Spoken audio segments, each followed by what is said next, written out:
Body clock set कसं करायचं कायम प्रश्न असतो की मला माझं दिवसभराचं टाइम टेबल कसं सेट करायला पाहिजे आणि मी कसा वेळ खरं बसवलं पाहिजे.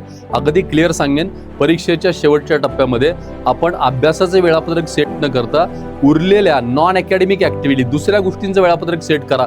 ते झोपायला वेळ किती द्यायचा आहे, त्यानंतर काही तुमचा अदर ॲक्टिव्हिटीला वेळ किती द्यायचा आहे, मोबाईल TV पाहत असाल तर किती वेळ द्यायचा आहे, मित्र मैत्रिणींना काही वेळ देसाल तर किती वेळ द्यायचा आहे, हे सगळे इतर विषय तुमच्या वेळेमध्ये बसवा. बाकी सगळा वेळ हा तुमचा अभ्यासाचा आहे. रोज शाळेचं क्लासचं होमवर्क सबमिट करणं किंवा ते प्रिपेअर करणं म्हणजे सेल्फ स्टडी नाहीये.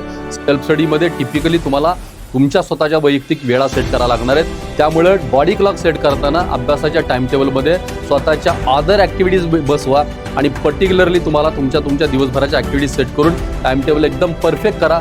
निश्चित तुम्ही त्याला सवय लागून तुम्ही उत्तम पद्धतीने अभ्यास करू शकाल.